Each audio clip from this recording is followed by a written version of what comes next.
the individual seems to be strongly divided between what might be termed an internal and an external code. The inner life of the average person is not consistent in many instances with his claims, his pretensions, and his affirmations. Very often, people come to seek help in various ways, and most of them have been betrayed by their own inner subjective lives. There seems to be a kind of purgatory inside of us. One of the old Rosicrucian writers pointed out that the three worlds in which man functions are all also within his own body. And if he has heaven, earth, and perdition within himself, it is obvious that it will manifest through his conduct. Now, the problem that we have with the underworld of man's inner life is the tremendous intensity behind it. An intensity that is seldom questioned or censored by the conscious mind. There are pressures against which the average person does not seem to have any defenses. These pressures may perhaps be considered as karmic. We are born into this world with a lot of unfinished business.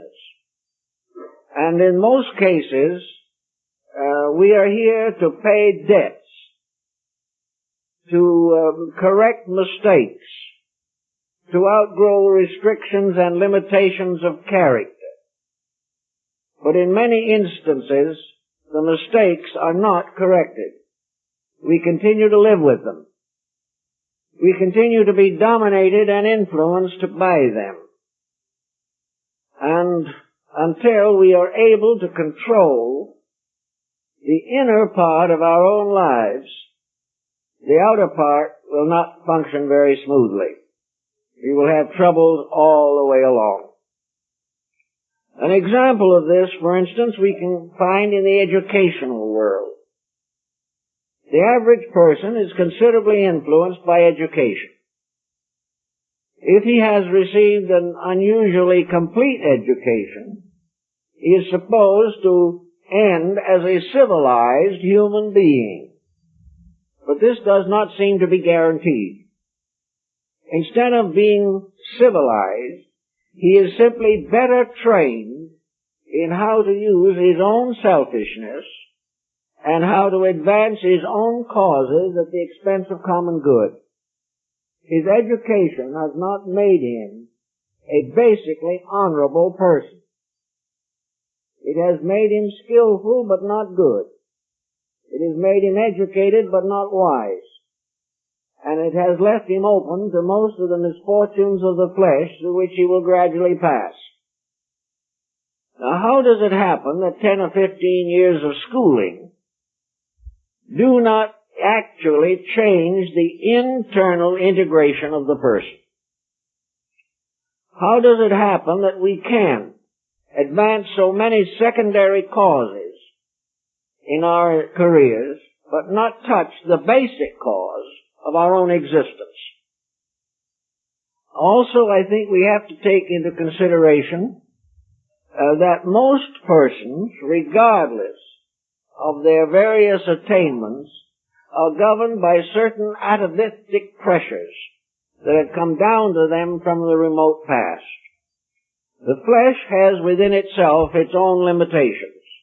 It has its own peculiar pressures. The body has demands that are completely separate from the demands of the mind and heart. The heart has demands which are not consistent with those of the body. And the mind, in its own tyranny, seeks to dominate both. This conflict within us is responsible for much of the sorrow in the world around us. Let us take another pertinent example of the situation, and that is religion. Nearly every nation of the earth has at one time or another received a valid religious message. It has been given a code, a creed, a doctrine, to help the people to grow and unfold their own spiritual, moral, ethical potentials. Yet with probably 70 or 75% of the world nominally addicted to religious beliefs that are founded in the brotherhood of man, we still have one war after another. Religion does not seem to be able to control the internal selfishness of the individual. Religions have not yet even been able to make peace with each other. And a great many religions have never been able to make peace with the branches of themselves. Here is a valid doctrine based upon natural law and divine revelation, and most persons will admit that they accept it, but very few are able to put it to work in daily life. Out of the abuses of religion, there has come a general revolution producing a series of agnostic or atheistic societies. These societies insist that religion is merely an instrument used by the establishment to enslave the human mind. So they have discarded it, and they put something else in its place. And with this new thing they put in its place, they continue to enslave the human mind. There's no basic change in principles. There are new names, new political allegiances, new explanations and new justifications, but the old tyrannies go on. Now we have in the scientific world every justification for the development of a great ethical, moral code. The materialistic scientist has little or no justification for his own materialism. He is constantly in the presence of wonders that should bring him to his knees in adoration of the infinite. He learns all these things without being touched by the mysterious wonder of the fields of his own researches. He is not able to actually see through his own formulas to the great principles upon which these formulas depend. And these great principles are all spiritual mysteries. So we have the scientist in the midst of the evidence of an eternal providence, doubting everything. We also have in the forms of government, there is no nation that has not received some revelation, either out of religion or philosophy, as to the proper methods of government. Most government would accept these requisites. Most governments claim justice, claim to protect and serve. Most leaders admit that they are the servants of their own peoples. But in substance and essence, these truths are not actually believed. They are held, they are accepted, they are preached, but they are not practiced. So everywhere we see a world of great needs, a world with deep and real problems. And we have all kinds of texts, religious, philosophical, scientific, ethical, political, social, even industrial, pointing out the principles that should be observed, but they are not. And the fact that they should be and that they are commonly accepted, this fact does not seem to reach into the individual deeply enough to change his basic relationships with his fellow men. Thus we have to look inside to see why we have been able to have a Christian world for 19 centuries and yet have not been able to make Christianity the solid foundation of our mutual relationships. How it happens that we do acknowledge a religious value in life. Our cities and communities abound in churches. Many of them are very gracious and beautiful beliefs. and not a few of them are strongly supported, not only by the average parishioner, but by persons of wealth and influence. And yet these churches have not been able to prevent small towns and communities in which they stand from being locked in the most dangerous and detrimental feudalistic attitudes. How does it come that what has been generally accepted as the most civilizing force that man has ever received, how we have had this for thousands of years and for the most part have succeeded in remaining uncivilized? This goes back to the person. The answer has to lie within the individual himself. And it has to lie within enough individuals so that the ends and purposes of progress have been frustrated. Now, we know that we live at now, especially now, in a time when the private citizen is not especially qualified to make major changes in social problems. We have certain influence. We have the power of the vote. There are things we can do. But the great problems that confront us seemingly are beyond the control of the average person. He can only endure. He can only hope. And he can only give allegiance as far as possible to those principles which he regards as best. And he's not always very successful in doing this. You go and work with some of these people as individuals, and you find that many of them have studied deeply. Many of them have given a lifetime to esoteric matters. Some have become proficient in astrology. Others have gone into other phases of research, into alchemy, and into all kinds of Oriental philosophies and religions. They have devoted a long period of time to the study of natural laws, as these are exemplified in the great spiritual teachings of humanity. Yet with a lifetime of such background work, with the ability to quote great authorities, with a definite allegiance to these authorities, most of the persons thus equipped are unable to handle their own affairs. They are not capable, apparently, of taking what they honestly believe and using it as it should be used. The question is why? The answer is the tremendous imposition of self-interest. As Buddha pointed out 25 centuries ago, the individual who is primarily concerned with himself is lost from the beginning. And no amount of education can help him until he gets over his own self-centeredness.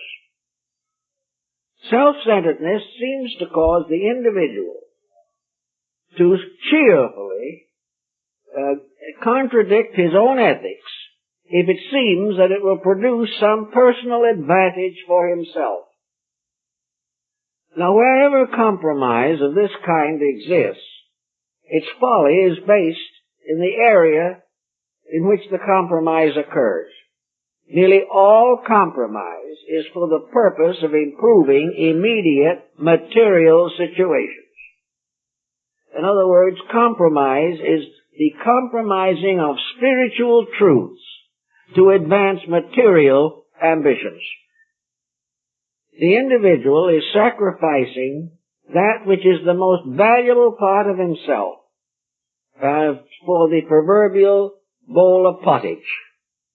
He is willing to hazard not only his present embodiment, but his health, his happiness, his home, and overshadow future embodiments with bad karma simply because he is interested in one primary circumstance, the immediate advancement of his own purposes. This is true of nations. Nations are struggling to advance their own selfish purposes. Groups of thinkers are more concerned in trying to maintain their status as intellectuals than they are in being honest. Politicians, while they would love to be persons of high character, are afraid to stand for principles for fear they will not be re-elected. And practically every educator is afraid to tell the truth for fear he will destroy his own scholastic standing. So he keeps his standing, but he falls as far as his principles are concerned. Therefore, the inside of each one of us has something in it that is as old as time, and that is the craving to do what it wants to do at all cost. This has become such a familiar part of our natures that we don't even define it anymore. We don't keep saying to ourselves, I'm catering to the worst part of my own disposition. We take it for granted that to do what we please is the primary purpose for existence. We don't defend it anymore. We couldn't. We don't try to understand it for fear that we will discover we are wrong. Therefore, we simply take it for granted that whatever impulses arise in ourselves for the advantage of our own condition immediately, these impulses are inevitable, eternal, and divinely inspired. Having taken all this for granted, we simply act over the surface of our own convictions without giving them any valid foundations. One of the most common indications of this situation is our inability to handle the golden rule. Now, there are very few people who will deny that the golden rule is important, and it has been built into the religious philosophy of practically every one of the world's religions. But the golden rule, while it can be quoted and is quoted frequently, requires an attitude toward conduct, which is generally missing. We do not do unto others as we would have them do unto us. We do unto others what we please and hope we do it so fast they can't retaliate. Also, we find that we have within ourselves a concept of love. The human heart is the holy grail of early Christian mysticism. Within it flows forever the blood of the Savior, life itself. Most persons have polished the outside of the cup rather thoroughly, but very few have examined the inside of their own emotional, spiritual attitudes. They have not cleansed the inside of their own cup, their own heart. They have used their heart to gratify whatever impulse or attitude they may happen to have. We also have in a wonderful built-in mechanism by which we convince ourselves that our own mistakes are unique and noble. We have been able to excuse and condone practically any attitude that we wish. And we always manage to do it in some way that makes us look righteous to ourselves, but not to anyone else.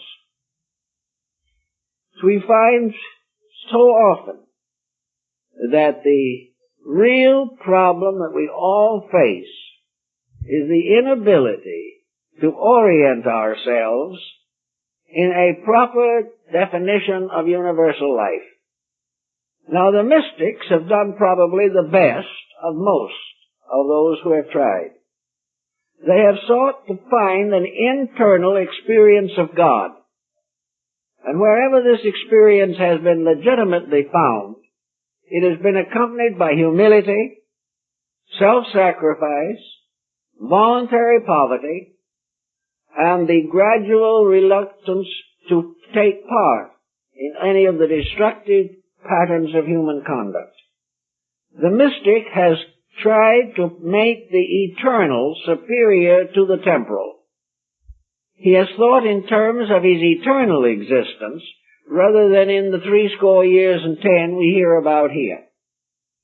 The mystic is the only one who has recognized a universal citizenship and has realized that the laws of the universe take precedence over any of the laws or articles which have been compiled by mankind for external purposes. The moment the laws of a nation depart from the laws of nature, that nation is in trouble, and we're in desperate trouble now. The moment the laws of integrity fail within the individual, he is in trouble. And he is in deep trouble. And of course, the way the universe operates, there is a definite relationship between the misfortunes of society in general and the causes which have been set up by individuals within that social structure. The type of world we live in is the kind we have earned. And because we have not earned peace, we do not have it. Because we have not been thoughtful of others, they are not thoughtful of us. Because we have placed certain schemes and strategies ahead of principles and integrities, we are the victims of our own schemes and strategies. And will remain so as long as we continue in our present course. It's also very valuable to realize that our citizenship in this world is comparatively brief. This does not mean that we may not make an encore at a little later date, but it does mean that at the moment we are few of years and have many troubles. In the face of the fact that our material existence is in hazard, and that there can be no reasonable doubt that we are responsible for that hazard, it would seem that in the few brief years that the individual has, that he would try to make peace with the universal plan of which he is a part. That he would gradually come to realize that he is not primarily under the allegiance of man-made statutes. He is ultimately and inevitably in servitude to a universal process, a pattern that is immutable and inevitable. To sacrifice a little of the so-called passing comforts of this world in order to assure oneself of being on the side of that which must ultimately be victorious, it would seem that in a moment of this type we would begin to give serious thought to the correction of our own internal arrogance or misunderstanding. Now, it's for most people, it's a rather simple thing, and it isn't so spectacular, but people come to me all the time with their problems. They proceed to explain why they cannot get along with their relatives, or why they are worried to death because one of their children is planning to marry into another religion. Sometimes these people cannot orient themselves at all because of the grievances they have brought forward from the past. Individuals who claim to be emancipated from all personality will spend hundreds of hours giving the most detailed explanation of their own misfortunes. They never get over a grievance, and they seemingly have very little skill in remembering the countless good things that have happened to them. Grievances take precedence. The individual who has suffered a little has very little time left to think about the wonderful things that have happened, or to realize that many wonderful things have been spoiled by his own attitudes. So he comes and seeks consolation of spirit, while at the same time clinging to every prejudice that he has. Determined that his own way will be supreme, he condemns all the candidates for public office, has trouble with all his acquaintances, cannot get along with his children or their children, and settles down to the point of plain suffering, not over the problems that are real, but the problems he has created for himself. You tell this person that this is not a very good religious attitude, and after listening to these stories for hours and pointing this out to him, he will smile at you pathetically and say, the one thing, of course, I don't hold any grudges. My problems are real. And I have been more than patient with them. I have put up with them for years and suffered for them every moment. And that person is grateful that in their own heart they love everybody. In fact, they do love almost everybody they've never met or heard of. Now, how does this happen? How can people go through an experience like this and see nothing? How can they forget what they're actually saying while they're telling it to you? How can they break the middle of a complaint to say that they never complain? The answer has to be one thing. This something inside of them has become so inevitable, so irrevocable, and so unchangeable that it is no longer even considered as a factor in anything. It is an inevitable. The individual with a difficult disposition regards this as an eternal endowment for which he cannot be blamed, which forces him to do things that he does not want to do, but he has no power not to do those things. This brings us then to the underworld problem in our own natures. For somewhere lurking inside of ourselves is this blind spot, which simply cannot permit us to work together, think together, live together, or love each other in a decent manner. Why do we have this? I've watched it and listened to it and thought about it, and it seems to me that in all probabilities, most people are born with dispositions. Being born with them, they have never known the absence of them. They have taken it for granted that their disposition is themselves, and this is not true. They have taken it for granted that their likes and dislikes arise from a divine source within themselves and are unchangeable. That if their attitudes are difficult, other people must adjust. They are incapable of modifying their own points of view. And to tell them that the point of view is wrong is simply to insult them. They will not face the fact that this thing inside of themselves is causing this point of view is something that can be changed, that can be modified, that it can be controlled. But in order to control it, the individual has to make certain changes in himself. One thing he has to do if he wants to control this pressure is to get over the idea or the experience that holding these negative attitudes adds to his own peace of mind or comfort. If he continues to believe that a bad disposition is the fulfillment of himself, he will continue to nurse it.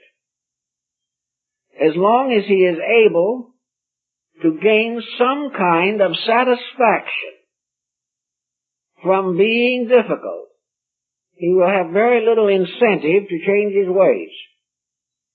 If he finds, for instance, that through a dispositional peculiarity, he is able to revenge himself for slights, or avenge some unpleasant circumstance to which he has been the victim, if he finds in it a glorification, I told you so, and prove conclusively that some unpleasant thought was justified, if in some way or another these personal attitudes help to build his own stature in his own eyes, if they make him feel bigger, if they make him feel victorious, he will seldom decide to go against them, even though the victory that he is gaining may only be the beginning of another defeat.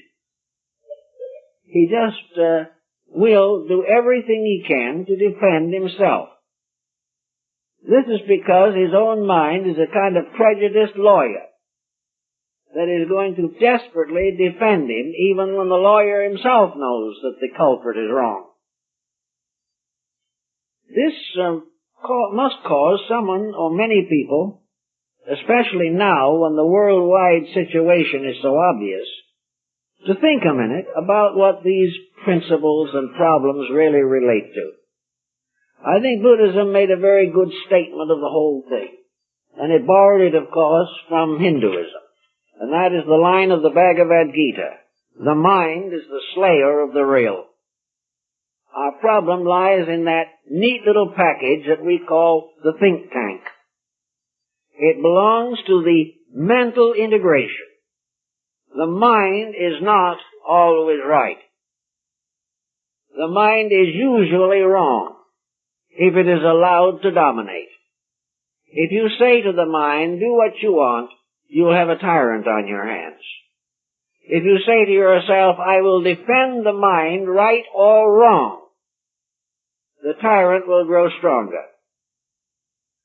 The mind which tells us to dislike each other is, in a sense of the word, an evil spirit. It is the adversary. It is the devil's advocate. The mind that justifies our being unreasonable, or tries to tell us that we can be unpleasant because others are unpleasant, is leading us astray. Because there is no possible way in which a bad disposition can be justified because of the number of people who have one. It only means that there is a larger number to be miserable. And this dispositional problem remains to the end something that stands between us and happiness. I've actually seen a bad disposition functioning on the deathbed. And among the last words of the dying person was something malicious. They never get over it. In fact, they like to assume that they're going to leave behind them something else to cause a little unhappiness to others. And when you try to find out why, you learn that other people have made them unhappy.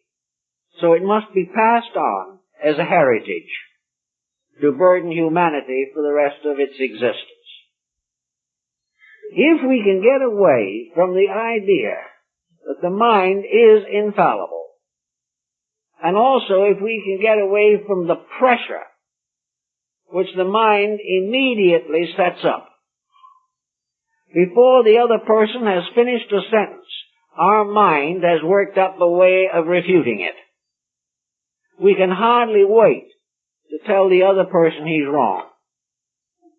Sometimes we can't wait. It can be very embarrassing on occasions, too. But if we could gradually recognize this problem, we could maybe do something about it. But to still the mind, to be able to do what it says in the Scriptures, be still and know that I am God. If we can stop the mind from its multitudinous little conspiracies, if we can no longer allow it to be a yes man to our own personal desires, we can do other things and do them well. In the Orient, the answer has always been the same. Quiet the mind down. Gradually detach the mind from personal advantage. Tell the mind for once and for all that we are not primarily concerned in doing what we want to do at the moment. This is an interruption and an interference. That what we really want to do is what is best for us for all time. We are not really interested in winning an argument. What we are really interested in is living an example of integrity. Now, sometimes it takes a lot of work to get the mind to believe that. And one of the reasons it doesn't believe it is because we have failed so often to live up to a good idea. We have made a resolution and broken it before we finished telling the name of it. It's like New Year's resolutions. Very few of them last until Washington's birthday. The individual has broken down his own defense mechanism so often that he is no longer even sure that he can keep his own promise, or that he can do what he was supposed to do in the first place. The only way in which you can get the mind away from these problems is either to channel it into other directions, or else learn to quiet it down. Learn to discipline it. It means that we stop abusing it, or permitting it to abuse us. We have to realize that the mind is not the divine power within our own natures. The mind in us is not the God in us. The mind in us, for most persons, is an antichrist. It is working against the very purposes for which a good life should be dedicated. By slowing down the mind a little bit, or by facing it with different experiences, we gain certain help. Because the mind is capable of doing quite a lot of thinking if you give it a chance. And once you can convince the mind that it is wrong in something, it will very often go along with you. I know a number of cases in which individuals had very serious intolerances relating to religion. They were simply completely unable to accept the validity of any faith except their own. These same persons were for the most part racially intolerant, because races have their religions, and if you don't like the religion, you don't like the race, and vice versa. Some of these people, who were very adamant and very provincial in their attitudes, for one reason or another moved into a foreign country. Many of them went in business capacities to the Far East. Some of them went to the African states. Others went to other parts of the world where different religious beliefs exist.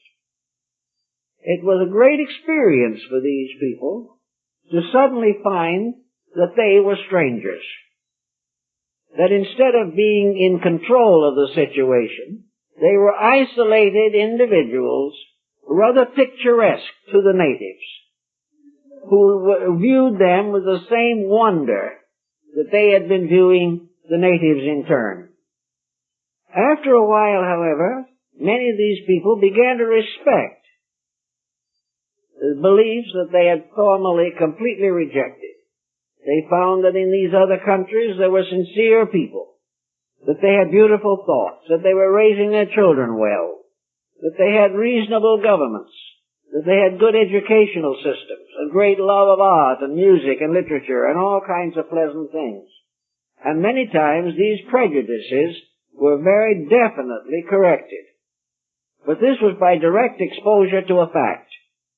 If they had not gone there of themselves, they would never have accepted.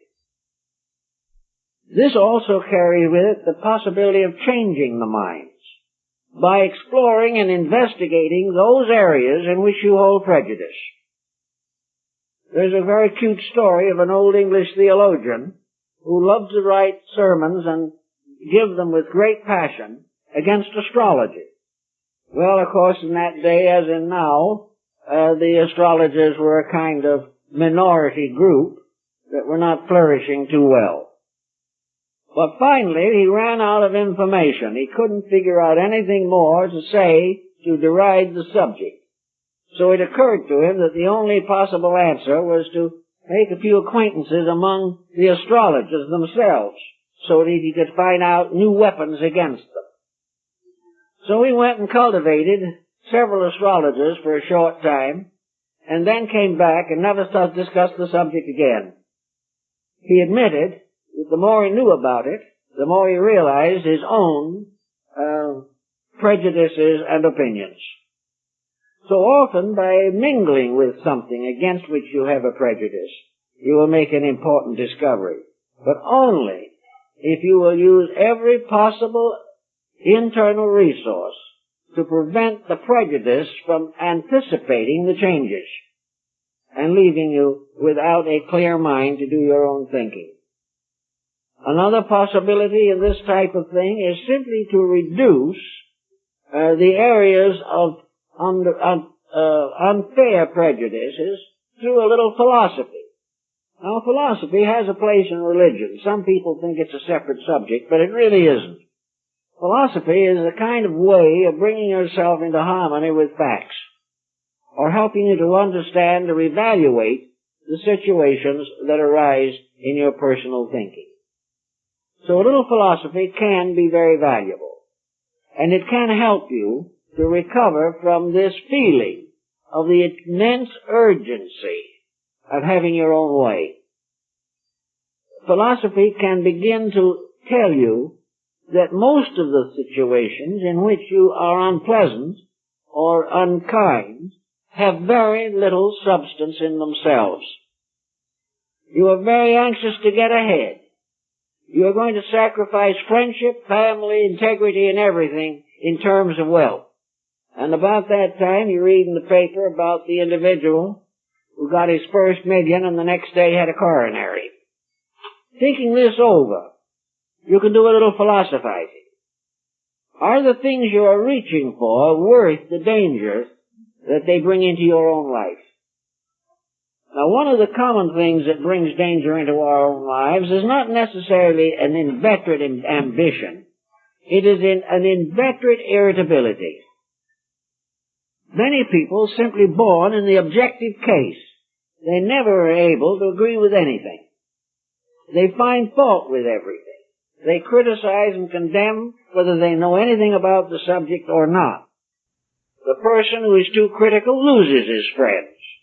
The individual who is intolerant has a broken family on his hands. And one by one, the good things of life are killed out or suppressed by this constant nagging or this constant fault-finding. What does this do to the health? Practically all of the classicals of health, and many of the modern, especially since the rise of some schools of idealistic psychology, almost any physician, any psychiatrist or psychologist, will tell you that a bad disposition is the heaviest burden that flesh must bear. The individual with the greatest chance of having a happy and healthy life is the one who is by nature kindly, generous, and optimistic.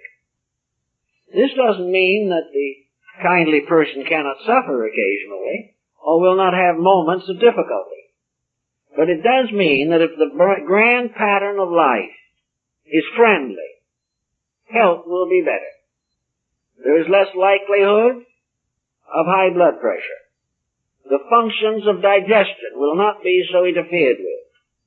Hatred, suspicion, condemnation are toxic, and they are more dangerous than any microbe that we could possibly run against. Everything that destroys peace of mind threatens survival.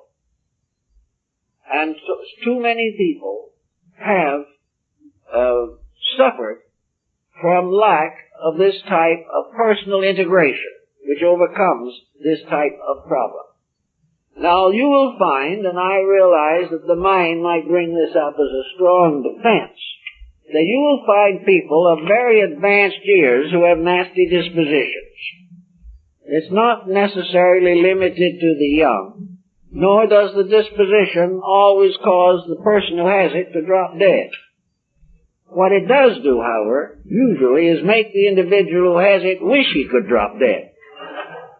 An attitude which may be shared by his associates. To live along without some form of internal peace is simply to prolong the process of dying. The individual dies the moment he cannot face life cheerfully. And the dispositional factor is too dangerous to be endured in these times. We all need peace of soul. We all need quietude within ourselves. we need a unity of our own resources. That this inner part of our own lives will not betray us and will not keep us in a constant state of agitation and annoyance.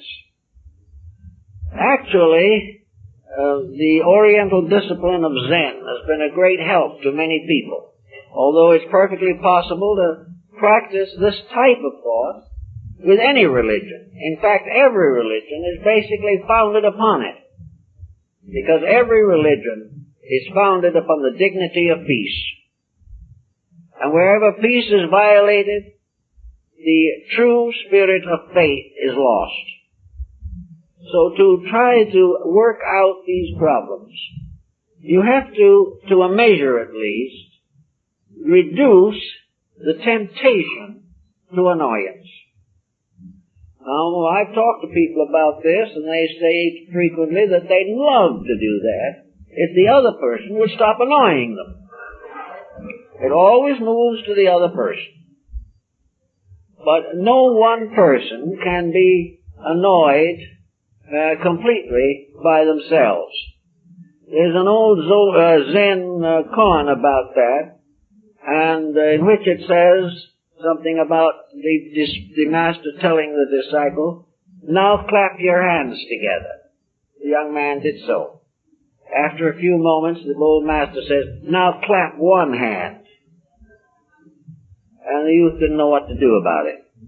But the two people involved in an annoyance cannot function if one of them is not annoyed. And if you can't change other people, and you can't usually, you are the one who had best not be annoyed. And you can escape annoyance in many ways. First, you can escape it on the grounds of its triviality. A little thinking and the annoyance may not be worth anything. Another way of escaping it is to consider that an interruption may not be a difficulty unless you permit it to be one. Another way of avoiding annoyance is trying to understand the other person and what they are going through. Instead of assuming that you are a very nervous, sensitive individual being abused by someone else, maybe you should think about them being the sensitive, nervous individual under great strain, who does not have the strength of character to control themselves. If such is the case, then your strength of character should control you. Little by little, you can philosophize yourself out of a great many of these situations. But of course, there's always this pile up in the background, that all of the philosophizing is simply ways of trying to convince you not to do the things that you should not do. And the implication may not be strong enough. It is always there, this strange pressure within all of us. The pressure that goes back perhaps to the beginning of our human existence, or goes back far into the dawn of the forces which brought forth the humanity that we know today. That every part of the being, seemingly, is under the pressure of self-will. And as the Zohar says, because of self-will, so fell the angels. Self-will is the will to do what you want. And some way it must be brought into harmony with the divine will, which wills that you should do what is necessary. Necessity is the final guide. And necessity tells us that only through integrity can we survive.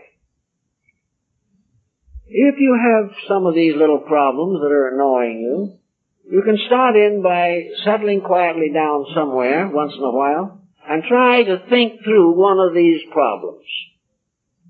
Why do you have these antagonisms against people? What have these people done to you that causes it? Sometimes the antagonism is simply due to an editorial you read in the newspaper. Sometimes you have been convinced by the commentators that there is some group that you are justified in disliking. You always have the right to censor your associations.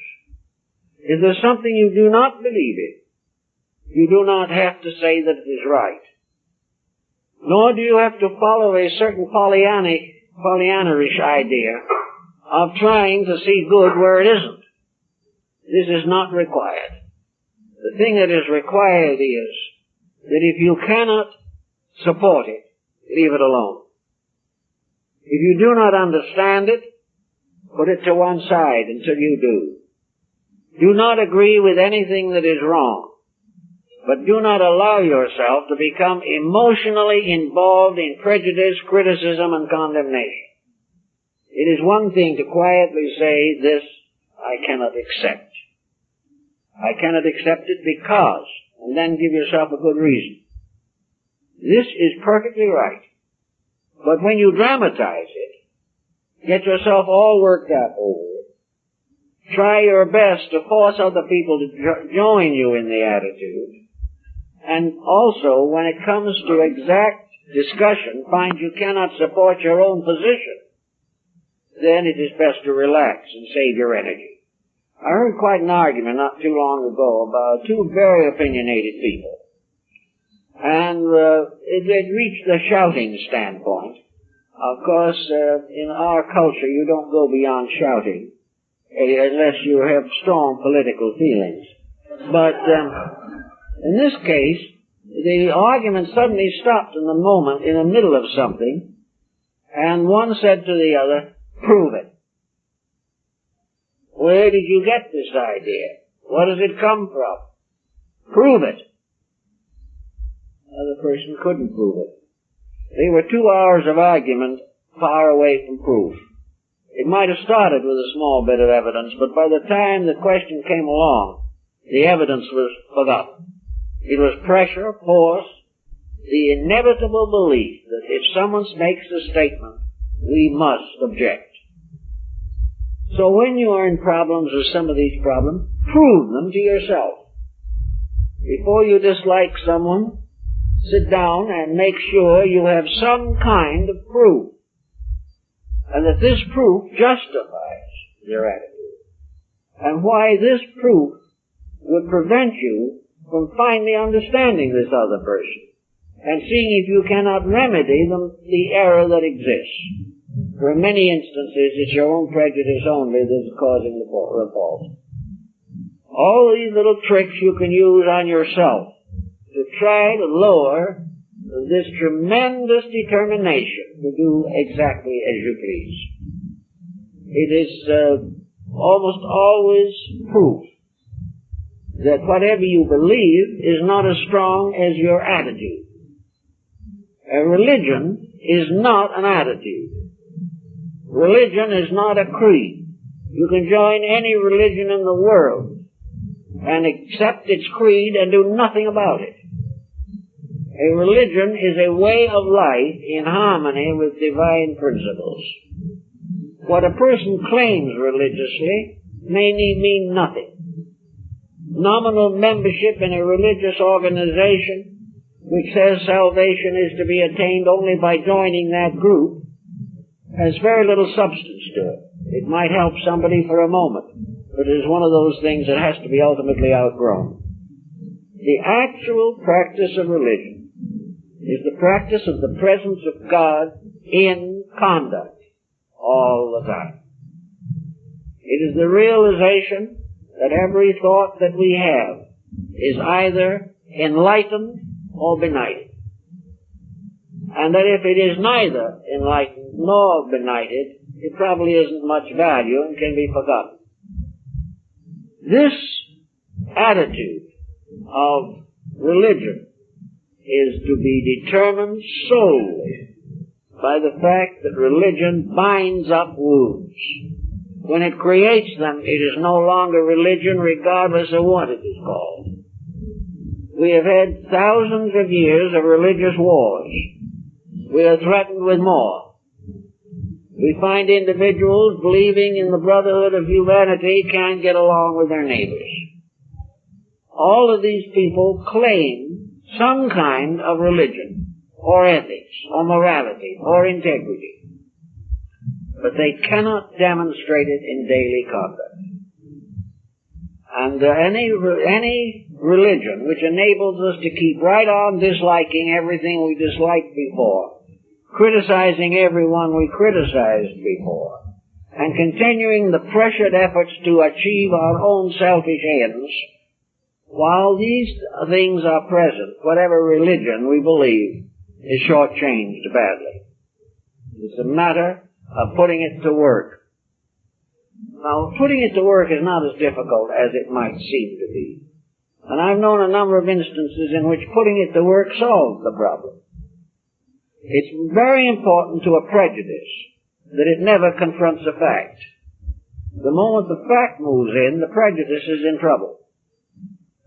A prejudice is not really a basic fault that we have discovered in something. It is an attitude that we have towards something.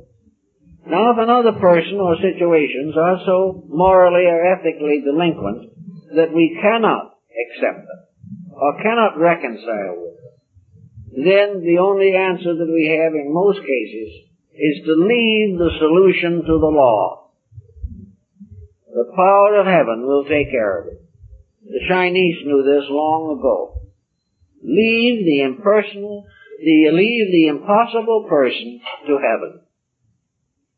Karma, the law, will solve it. Day by day, that impossible person will find it more and more difficult to maintain their own wrong attitudes.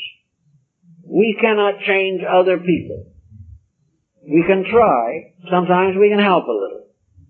But if a situation is too deeply ingrained, the law must do it. We live in a universe in which law is ultimately benevolent in every form. There is no selfishness, there's no willfulness, there's no prejudice in universal law. The purpose of these mysterious processes of nature are that happiness, security, integrity, and perfection shall come to all that lives, and it will come. If we can help a little, that is good. But if we cannot help, there's no sense in hindering. So where we do have an opportunity, we can study to find out how we can smooth out our own intemperances or intolerances and prejudices and bigotries and find a way of life that is not only useful to us, but the final sermon. For the final sermon is example. We cannot expect children to profit from parental advice unless the parents are keeping that advice themselves.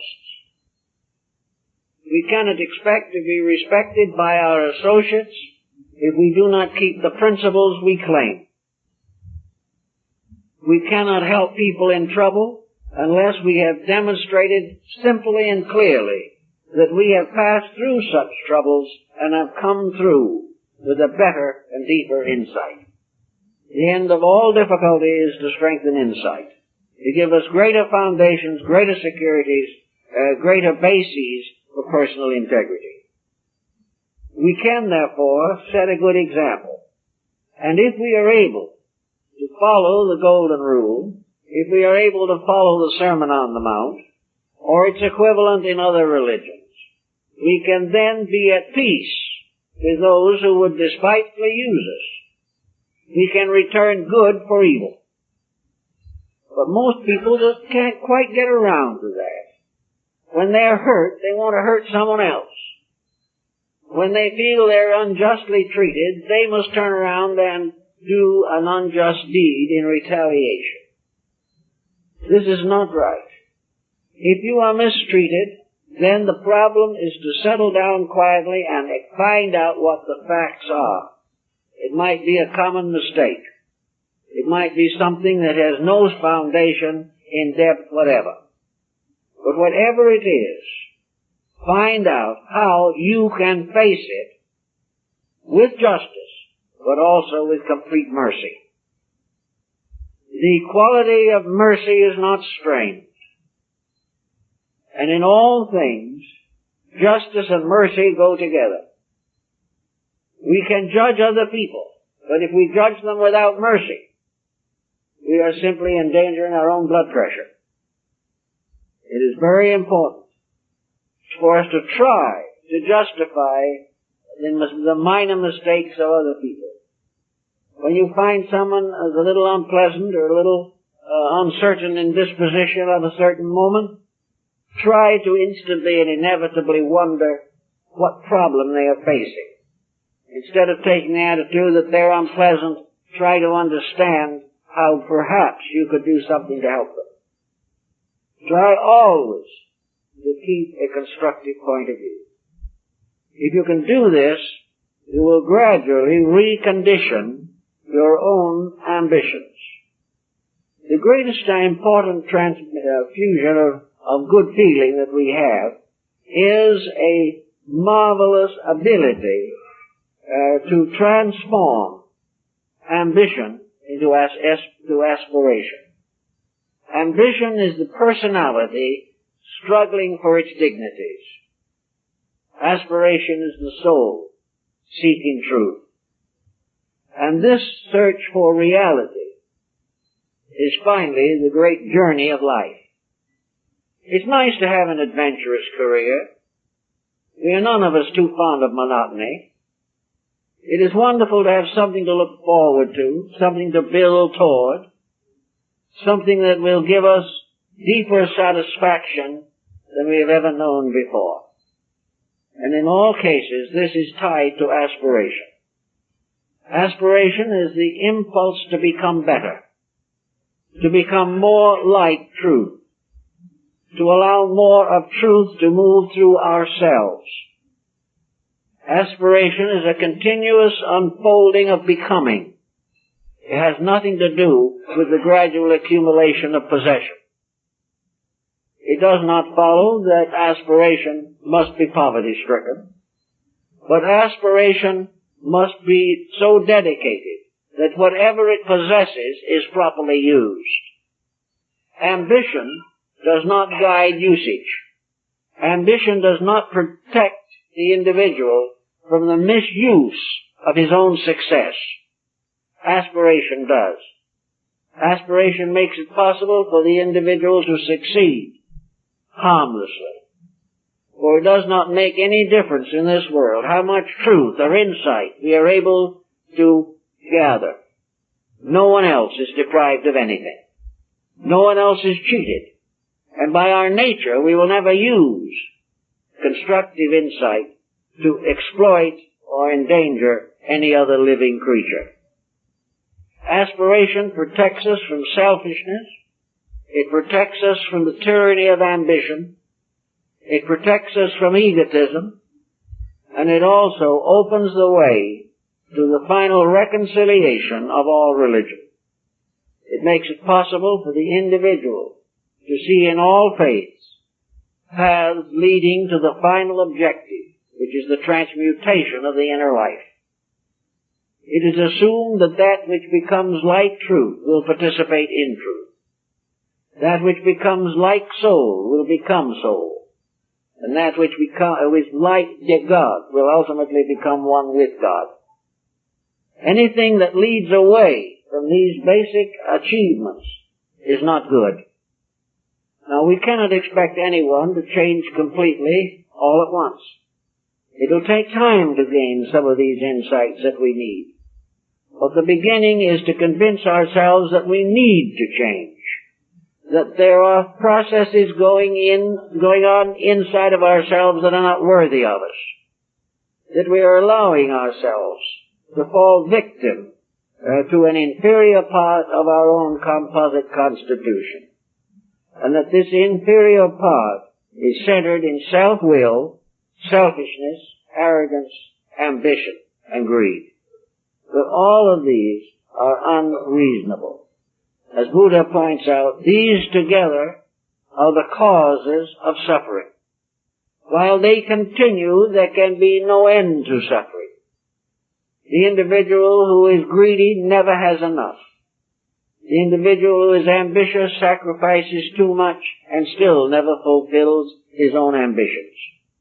He may reach the high point that he wants, but he can only keep it a few years when another will take it from him. as one of the emperors of Rome, fearing that his successor would come along, tried to destroy everyone who might possibly succeed him. But finally an old sage told him very gently, he said, "Your Majesty, no man in the history of the world has ever succeeded in destroying his own successor. There will always be someone." In the same way, there is no amount of success that will enable us to prevent someone else from ultimately taking over the things that we have. The real answer is not in this accumulation or the building up of reputation or name. The real answer is the unfoldment of those values within ourselves, which in the end, naturally, result in a reputation that will never die. Because the greatest reputations in the world are those associated with the great teachers and benefactors of mankind. Jesus had no worldly goods and no place to lay his head. But all of the rulers of the earth at one time or another have bowed down to him. Buddha had sacrificed an empire, a country, gave up all his worldly goods to become a wandering mendicant. And as a result of that, he has become the most beloved person in Asia. Confucius was not practically penniless. He didn't have very much, but he lived a rather useful life. His last words were, "I have failed." Instead of that, he has become perhaps the symbol of the highest attainment of the Chinese consciousness. All these are not part of the passing reputation. They are part of the inevitable consequence of gaining divine merit. Merit in itself is the final source of all reputation, all honor, and all acceptance. And it may well be that the meritorious person will not live to see the result of conduct. It may be that the wise and thoughtful parent may not live to see the effect of its wisdom, insight, and love upon a receptive child. But that good goes on, not only to the child, but to that child's child, on and on through time. All good builds, all evil destroys itself. Almost everyone who has attempted to break the rules has finally discovered that the way that the life goes after rules are broken, that no man has really broken them. Each in turn is broken by the rules he sought to break. And in all these different procedures of living, the individual who keeps the rules is kept by them and goes on to fulfill the real purpose of himself. Materialism has limited our viewpoint on some of these things. Many people feel the only thing to do is to live while you're alive and get all there is all along the line. But it is a very temporary and impermanent state of affairs. And as we go along now, trying to live according to our present economy, which strangely enough is not very economical, we find every day things get a little worse. The more selfish we are, the more we all suffer. The more we grab, the more pain comes to us. The more we resent truth, the more our errors hurt. And this goes on and on. So every person can do a little something about it. Every individual can take a look inside of himself and try to clean the inside of his own cup. He can try to make sure that everything that flows out of him is basically good and constructive. And to remember always that it is far, far better to be cheated than it is to cheat someone else. Wisdom can prevent you from being cheated. But wisdom is the only answer when the time comes when you feel like cheating someone else. Then if your wisdom is great enough, you can withstand the temptation. Everywhere along the way, we can make little steps in the right direction. We can kind of cultivate things where we've had blank spots. Perhaps we haven't liked certain people or certain types of people, or we've looked down upon certain religions or faiths. Well, perhaps if we attended a few services of these other religions, we would understand them better. Wherever there is a tendency to dislike, make certain that you really understand what the matter is about. Very often, our dislikes are built on very inadequate grounds. They're on very bad logic. This idea that we dislike dogs because all dogs are like the one that bit us, this is a false attitude. There are some very fine dogs, and they may be the same breed as the dog that bit us. But it's also possible that we did something to excite that dog to bite us. If we didn't, then we have a right to say that dog was dangerous. But this does not mean that we shall declare all dogs to be dangerous. A member of some minority group cheats us, and because this one person has cheated us, all that group is condemned together. We don't like the attitudes of certain religious groups, but we do not realize that these attitudes, while they are supposedly common, may be quite unique.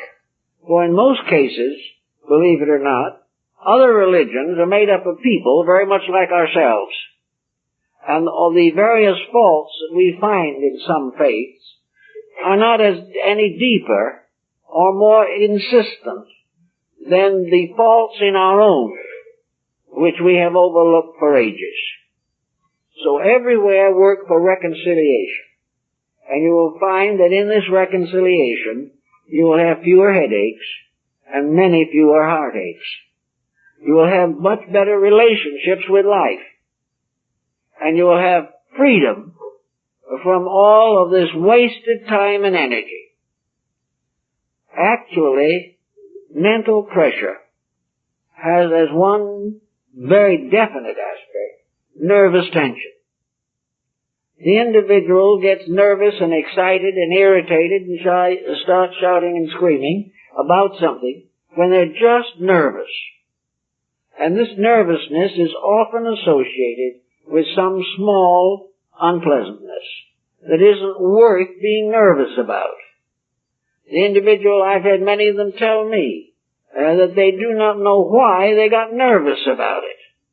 But they just couldn't help it at the time. They were a little tired. Things hadn't been going very well. Then this small occurrence came along and it was just too much.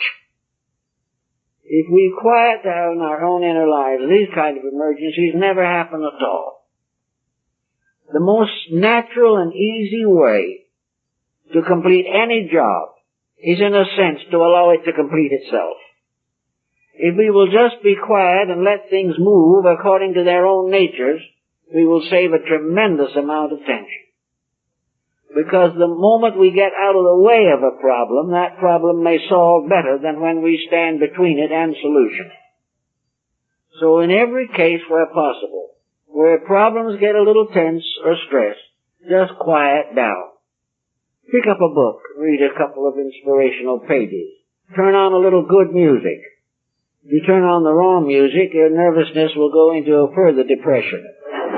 But pick up a little music. Look at a beautiful painting. Take a walk in the countryside. Do something to restore your contact with life. And recognize that we are all living in a wonderful universe that we are doing our best to spoil. And each individual lives in his own little universe, which he is doing his best to spoil. And the spoilage is becoming general. And we simply can't afford it. It is unreal, spiritual, and cruel. So when the next time you have an idea that you've got to go out and gossip about someone, or you've got to tell for their own good somebody else all his faults, or something of this kind, just quiet down. And look inside and see if you can find the machinery and the wheels turning in there that make it so easy for you to follow that procedure. Find out, if you can, how you can transform the function within yourself so that it begins to cherish good, begins to look for good. It won't always find it, but in many cases it can find good where previously it has found tension and stress. Here there is a certain value in constructive thinking, but constructive thinking too often is concerned merely with the gratification of some personal desire. We want something. So constructive thinking is to tell ourselves that we're entitled to it. Well, maybe it helps. It certainly does if the individual has a serious inferiority complex. But constructive thinking is not merely a form of self-gratification. Constructive thinking is the realization of the divine power in life. It's the realization that truth rules all things. It is the realization that justice is inevitable.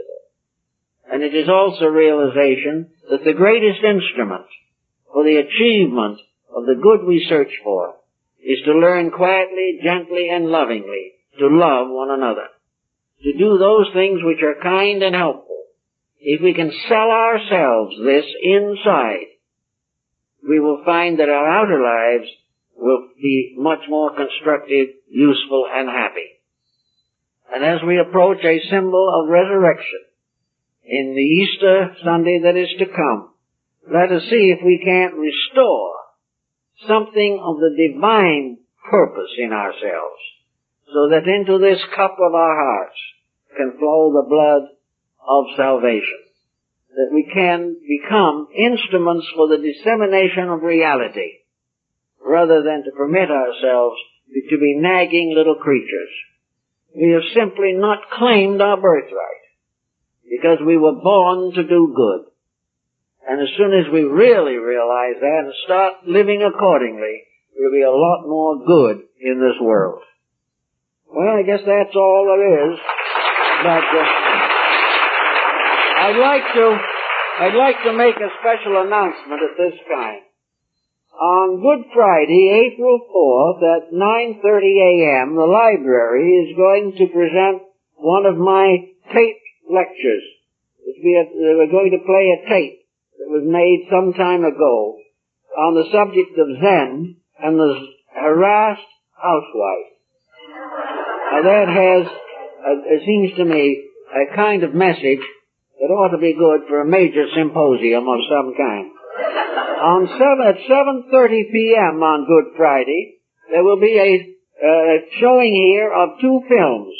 One on Petra, the Red City of Petra, and the other on Ceylon. These two films will emphasize religious and philosophical elements. So you are invited to these two special activities on Good Friday. Thank you very much.